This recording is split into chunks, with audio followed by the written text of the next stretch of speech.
تبان بشكل مختلف عن السنوات اللي فاتت. في القسم العلمي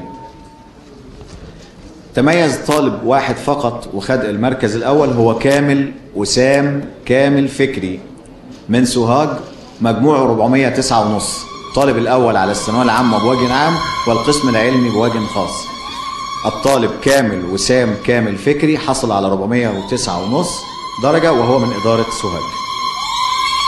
بعد كده اشترك مجموعة من الطلاب في المركز الثاني كلهم، هم أولهم أحمد محمد سيد محمد من مدرسة، أنا ما قلتش في الأولاني المدرسة فاعذروني بقى، أنا هقول إدارة على طول، من إدارة أسيوط وجايب 409.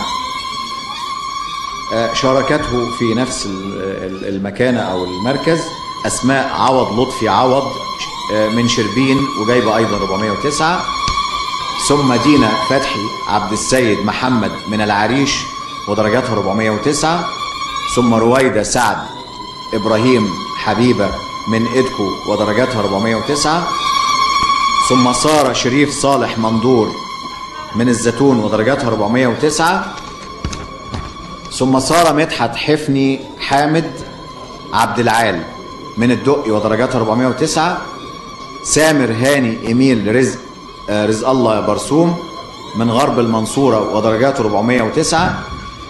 شيري ماجد وديع حرز من ألمانيا ودرجاتها أيضا 409.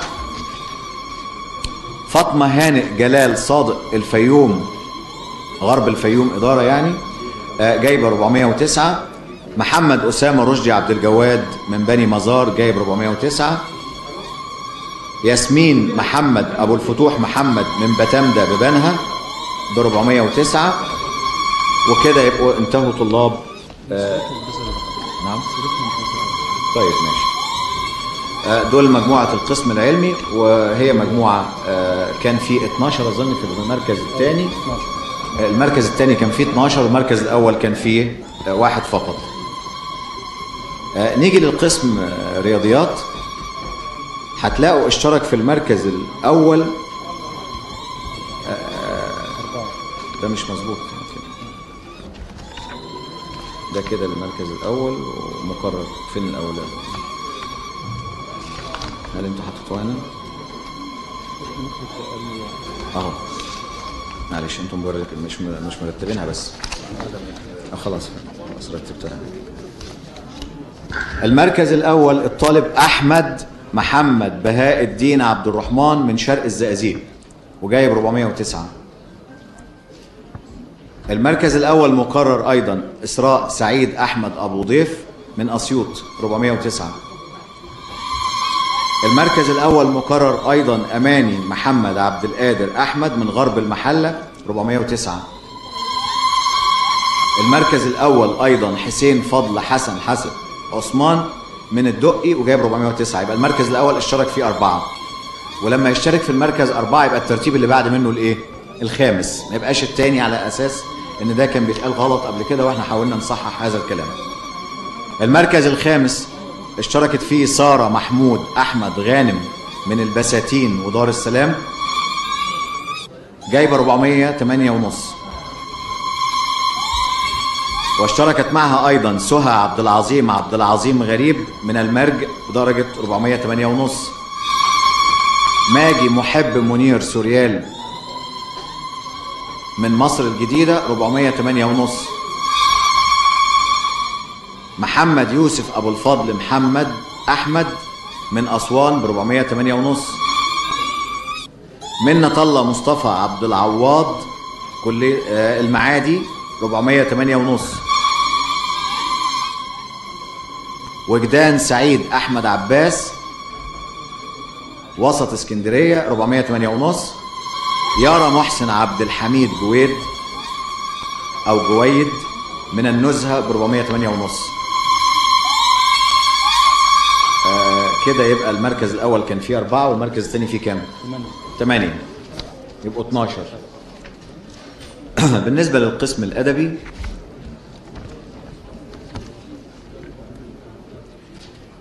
فاز بالمركز الأول احمد جمال عبد النعيم فراج من اسيوط جايب 407.5. المركز الاول مكرر امنيه حسني ابراهيم محمد بركات شرق اسكندريه جايب 407.5. اشتركت معها ايضا سلمى خالد محمد عبد العزيز قطري بالمركز الاول مكرر من وسط اسكندريه 407.5. برضو المركز الاول مكرر نور احمد، اعتقد انها نوره ولا نور احمد محمد عبد الوهاب العشماوي الخليفه، اداره الخليفه والمقطم جايب 407.5. سامي احمد عبد التواب عبد المجيد من غرب القاهره 407. ده الخامس. معلش العتب على النضاره. سلمى، معلش انا اسف، سلمى احمد عبد التواب عبد المجيد جوده، وانا بعتذر عن نطق خطا في المرتين. سلمى احمد عبد التواب عبد المجيد جوده من غرب القاهره 407. ده الخامس، المركز الخامس. اشترك معها في الخامس مي اسامه سليمان علي شلقاني، خامس مكرر. ايضا نهى مجدي اسماعيل محمد مصطفى الخامس مكرر. ايضا هدير محمد عزمي الخامس مكرر. معلش انا ما قلتش نهى منين، نهى من شرق مدينه نصر ومجموعها 407. هدير محمد عزمي محمد المركز الخامس مكرر ايضا من عين شمس. المركز بعد كده التاسع، لان 4 في الاول و4 في الثاني يبقى يخش في المركز التاسع. المركز التاسع بسنت احمد محمد مرسي محمد من شرق الاسكندريه جايبه 406.5. اشترك معها في نفس المركز حنان حسني توفيق غنام شرق المحله 406.5. ريم احمد رجاء فرغالي اسيوط 406.5. لورين حمدي عوض وهبه نجيب الويلي برضه 406.5 تاسع مكرر.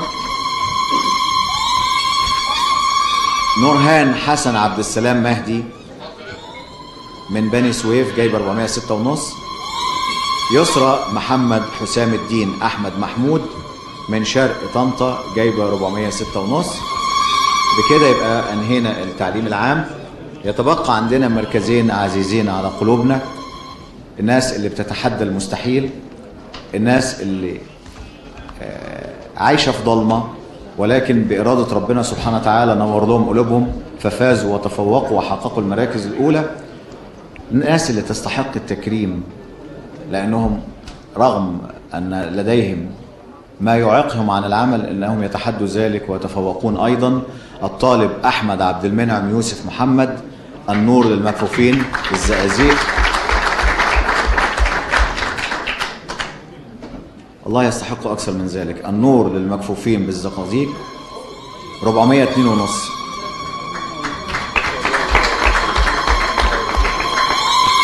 اشترك معه في المركز الأول الطالب عمرو طارق السعيد أمين مدرسة النور للمكفوفين بالمنصورة من غرب المنصورة وجايب أيضا 402.5.